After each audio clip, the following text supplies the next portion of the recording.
How to report a late delivery on Grubhub. Hello guys, this is Atticus and welcome back to another tutorial video. In today's video, I'll teach you guys how you can report a late delivery on Grubhub. So without any further ado, let's dive right into it. First step, open up your Grubhub app. You can also use the website. Just make sure you're logged in. Then you can tap on the bottom right corner on the accounts. Then scroll down. There you'll find support option. You can tap, on Grubhub guarantee.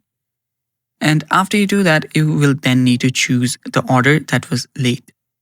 So whatever your reason was for, whatever you're trying to report, choose that very corresponding order. And after you choose that, you'll need to follow the instruction to submit your request.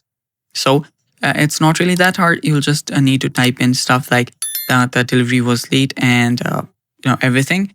Also, you might have to provide some proof to better support your claim. Then Grubhub will review your request and get back to you within 24 hours. And it's that simple. And that's all for today's video. Thanks for watching. Stay tuned for more and bye-bye.